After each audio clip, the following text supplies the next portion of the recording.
Heaven Official's Blessing. Chapter 140. Audio source: WuXiaWorldAudiobook.com. Sharp tongues and pointed teeth, wind swallowed and arrows shredded. Xie Lian heaved a sigh and turned around. Sigh. I wanted to talk to someone. But now that the spirit communication array of the upper court is in shambles and I don't know any other heavenly official's verbal password, I can't say anything even if I wanted to. Fu Yao, do you remember any heavenly official's verbal password? Just so I can send some news back and let them know I'm here, and request for some assistance. He looked at ease and natural, extremely persuasive, and the gloomy clouds on Fu Yao's face dispersed. He placated. Don't know. The entire heavens is a mess right now. Everyone's busy. Take care of things yourself. Just then, Hua Cheng spoke up from the side. Gurgur, this child has been starving for 2 days, and he's burning up. Xie Lian walked over to check, and sure enough, Jiuzi's forehead was so hot an egg could be fried. Instantly he pulled Qirong up and demanded, "How on earth do you take care of kids?" Qirong spat with his face covered in blood. "It's not like this ancestor's his real dad. It's already incredibly compassionate of me not to have eaten him. Mark me down for merits, quick. I think it's more like he wouldn't taste good feverish that you hadn't eaten him," Xie Lian commented. On the side, Lan Chong hesitated for a moment before speaking up. "Is that child sick? How about I take a look?" She was also covered in cuts and bruises from the collapsed beams of that dilapidated cottage. But she felt sorry for the child and crawled over, cradled Jiuzi in her arms and placed her palm over his head, seeming to be using her chilling body to cool Jiuzi's fever. Fu Yao walked over with the fetus spirit wrapped in a ball by a talisman in his hand. Time to go. Lan Chong obviously didn't want to leave, but her son was in his hands, so she was helpless. Xie Lian spoke up. "Wait, won't leave yet. Fu Yao, are you able to communicate with your general right now?" Fu Yao looked at him. "What do you want?" Xie Lian chewed on his words. Actually, before he fully said the word, his hand suddenly stretched out and fast like lightning. He instantly twisted Fu Yao's arms behind and restrained in a deadly grip before he continued. "Actually, I already knew he's in trouble." Fu Yao was careless and allowed himself to be caught, and he was both shocked and furious. You sly. No, this is all by my own strength alone. You can try ambushing me the same way and see if you can hold me down." Hua Cheng politely clapped. "I agree." Fu Yao was going to roll his eyes from anger. "Then why don't you let me go so I can try, huh?" Xie Lian straightened his expression. "Next time, if there's a chance. Right now we've got more important things to worry about. Fu Yao, will you help me advise your general to return to the upper court?" "Return?" Fu Yao's anger was forcefully suppressed into a low voice. "That's easy for you to say. If the one stuck in this situation was you, would you go back? What would you say if others urge you to return? Go back to be wronged and wait for a conviction? Go back to wait for death? Don't get riled up. I'm being serious," Xie Lian said. "I'm not being sarcastic. Your general and I are different. His situation isn't so hopeless to the point of no return. The real bad was him running away. If you can connect with him, tell him I can help him investigate." Fu Yao was stunned. "You help him investigate?" "Yes. I've done a lot of investigations, so I'm somewhat experienced." "More experienced than him anyway," Xie Lian said. "Your Highness, need I remind you that after you returned to the heavens, how many heavenly officials have you investigated?" Fu Yao said. "And how many of those heavenly officials have fallen after you've investigated?" Xie Lian cleared his throat softly. "That's different. The problem doesn't lie with me. If he really didn't commit any crimes, then of course I can prove his innocence." Fu Yao puffed a laugh from exasperation and cut him off. "That's enough. It's not like no one knows of the personal grudges between you two. Help him investigate. Would he even have the chance to flip this around then? If you want to use this chance to drag him down and laugh at him, just say so instead of acting all fake." Hearing this, Hua Cheng's face grew dark. A moment later, he smiled. "Never mind, Gerger. This guy doesn't know how to recognize goodness when he sees it, so why waste your breath? Some people are simply born ungrateful," engages the heart of a man of integrity with their own wretched closed-mindedness. "He doesn't trust you, and well, I don't have the time to care for him anyway. Let him struggle and figure things out for himself." Fu Yao glanced at him and taunted. "Kid? Single quote quote dot." Hua Cheng returned his respects and also mocked. "Junior official. Single quote quote dot." Fu Yao's face dropped slightly. Xie Lian tightened his hold and said gently, "Well, this and that are two completely different matters. Personal affairs and business shouldn't be mixed together. It's one thing if he and I have a personal grudge, whether if he's committed a crime is another thing. Someone like Mu Qing, even though he's narrow-minded, petty, sensitive and skeptical, has a bad personality, constantly guessing, doesn't say nice things, likes to nag, always offending people, and a lot of people dislike him, has no friends, can remember small, unimportant details for a long period of time." Xie Lian went on in one breath without changing expressions, but in the end he concluded with, "But I've known him since we were kids after all, he's still got principles." Xie Lian continued, "He might spit in the cup of someone he doesn't like, but he would never poison the water to harm others." Hua Cheng commented flatly, "Really? That's still gross though." Fu Yao was popping veins. "No, he would never spit either." "Laxatives then," Xie Lian said. Fu Yao seemed to be suppressing himself. Must you describe him this way? Are you speaking for him or against him?" "Sorry, I just couldn't think of any better examples at the moment," Xie Lian apologized. Fu Yao struggled a bit but couldn't loosen the hold and demanded in alarm, "Were you snitching to someone in the heavens earlier?" Xie Lian replied heavily, "Not yet. I was just chatting. Don't worry, I won't harm your general.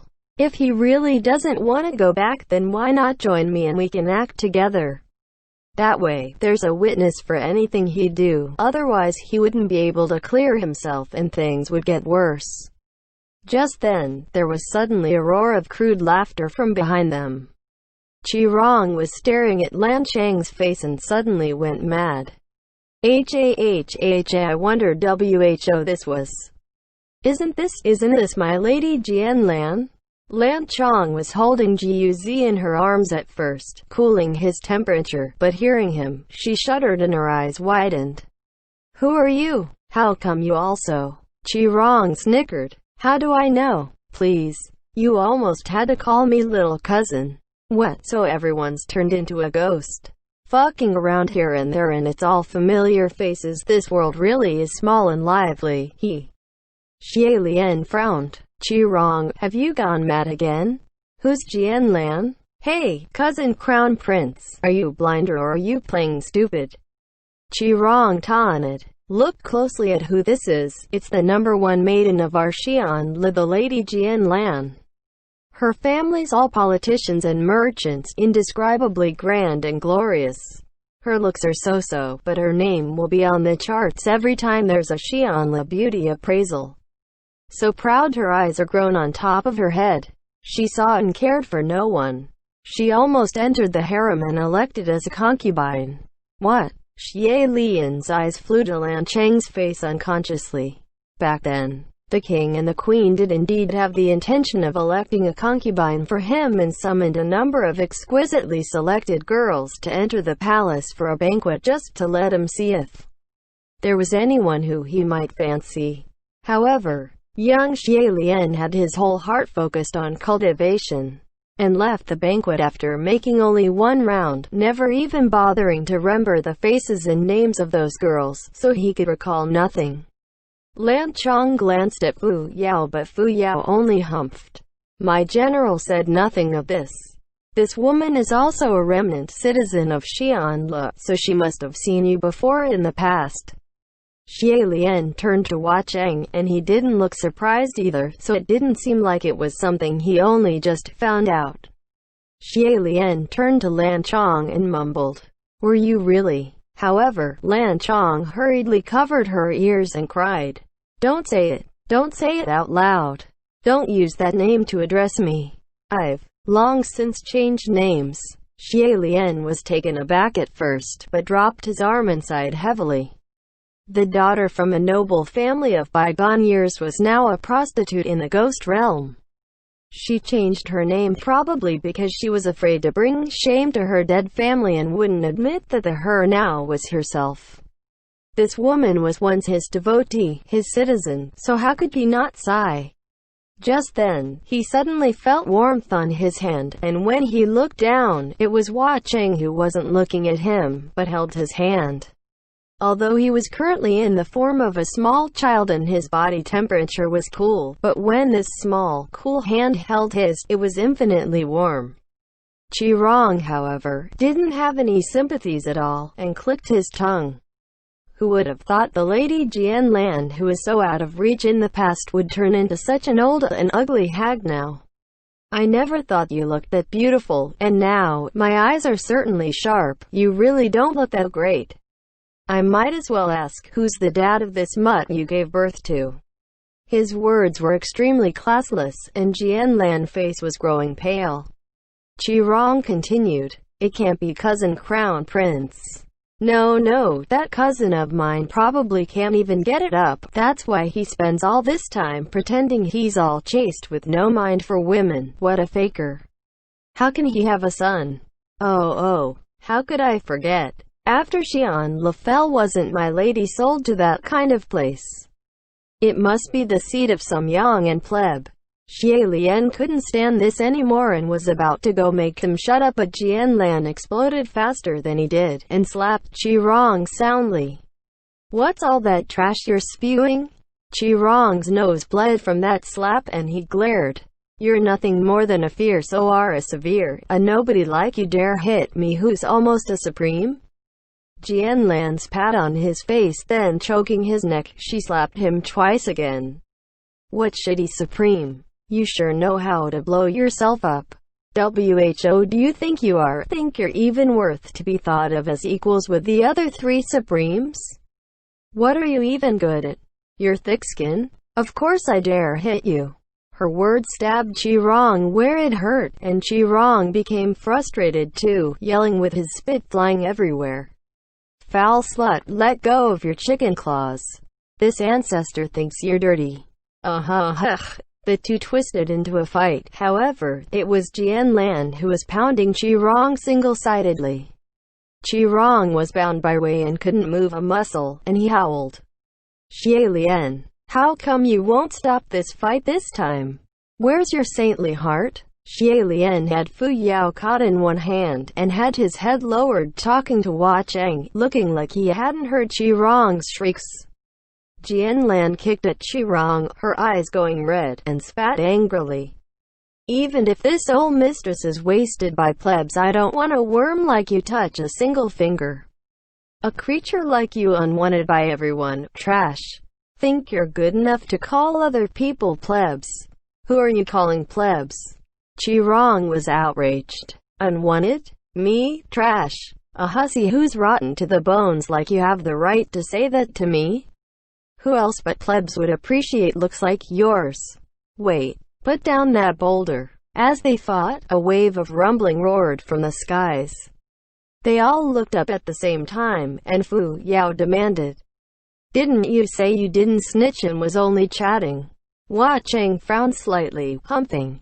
Coming uninvited. A crackle exploded in the night sky, and everyone shut their eyes from that sudden lightning flash.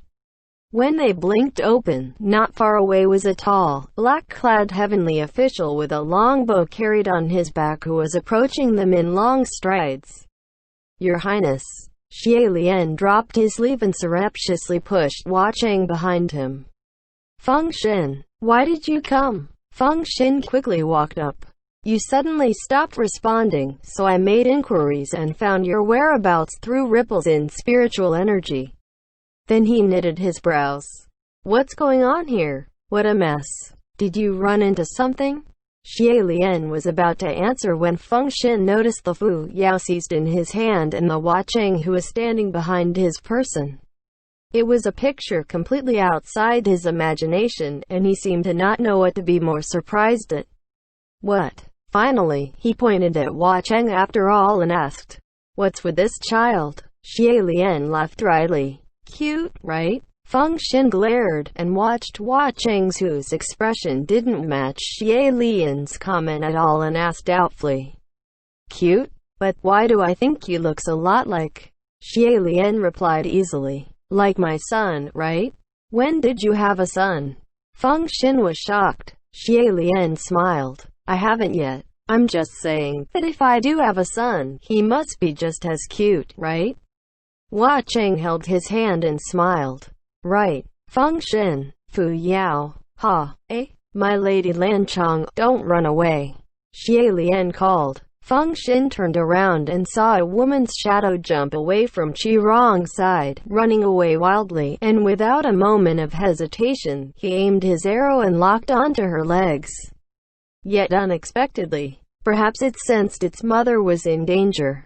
The fetus spirit that was tied into a ball by a yellow talisman in Fu Yao's hand suddenly started quivering, then it blew up the talisman and shrieked as it lunged at Feng Xin. Jianlan seemed to have run away with her head cut off from panic, and only when she heard its voice did she remember her son was still in the hands of another. She turned around and cried, "Cuo, Cuo!" This was the first time Xie Lian learned of that fetus spirit's name. So it was called Kuo Kuo. Feng Xin's arrow changed course, and shot towards that snow-white fetus spirit.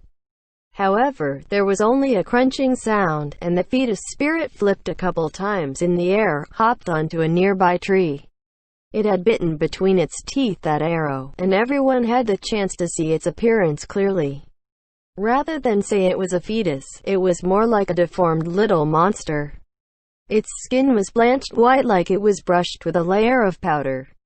Its eyes were abnormally big, shing a peculiar light, and on top of its head were a few yellowing strands. 2 rows of razor-sharp fangs gnawed at Feng Xin's arrow, biting it clean into two, then spat out that shimmering arrowhead, nailing it next to Feng Xin's boots. Then a long, dark red tongue like that of a snake slithered out of its mouth like it was making provocations.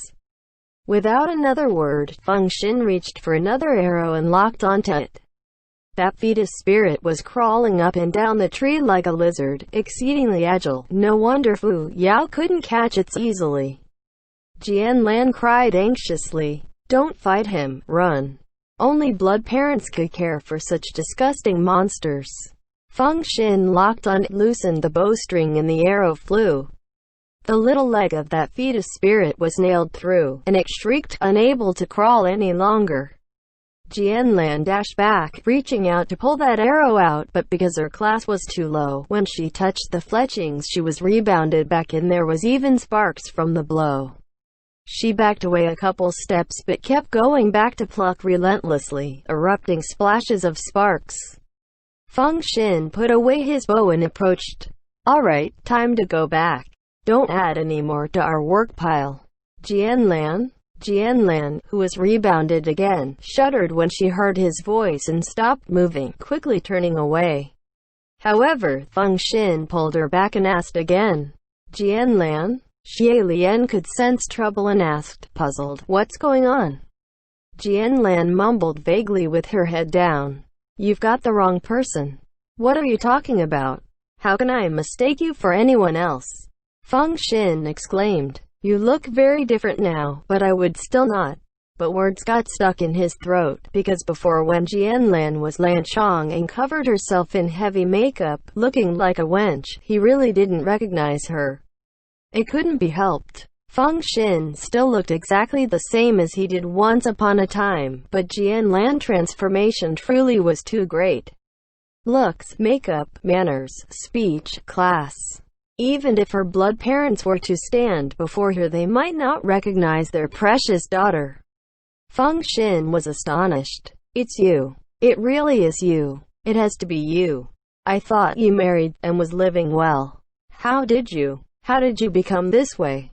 Listening to this point, Jianlan suddenly turned around and shoved him, cussing. You motherfucker. Feng Xin backed away a few steps from her shove, unable to speak. Jianlan continued to shove him, pushing his chest back forcefully while she screamed. I already said I am not that hag. Do you not understand human words?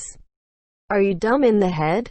What the hell was that? You, it's really you. Can you not pretend to not know me? Can you not pretend to not recognize me? Old master, please I beg you, leave me some face. Yes. Alright. Acting like this, she was no different than a shrew on the streets, and this was probably too different than the Jianlan in Feng Xin's memories, so he only looked at her dumbly, unable to speak. Xie Lian was the same. Qi Rong was the one delighted, rolling on the ground laughing. Ha, oh my fucking god. Cousin Crown Prince. Do you see what's happening? You got cucked by your most loyal dog. Jianlan violently stomped on Qi Rong a few times. Dog. A dog. You're the most like a dog. Strictly speaking, Jianlan was once selected with the heavy hope of her family on her shoulders, but she had never formally entered the harem, and was thus never elected as a concubine, so Qi Rong's delight made no sense. However, Xie Lian really didn't know what to say anymore. He had never imagined that Feng Xin, who would never speak to a woman if he could help it, but would actually. Just then, that fetus spirit, it shredded the arrow, nailing it down with a crunch, and lunged at Feng Xin once more. In a moment of carelessness, Feng Xin allowed his arm to be deeply chomped down and blood immediately seeped out, pouring non-stop. The right arm was the arm Feng Xin used habitually. To a martial god, a habitually used arm getting injured was nothing, and Feng Xin raised his left hand ready to strike when Jianlan cried, "Don't hit it!" Feng Xin's hand abruptly stopped in midair, and suddenly a terrifying thought was born. It wasn't just him. Everyone present all came to think the same thing. Feng Xin allowed that fetus spirit to gnaw at his arm like a piranha as he looked to Jianlan. Is this? End chapter.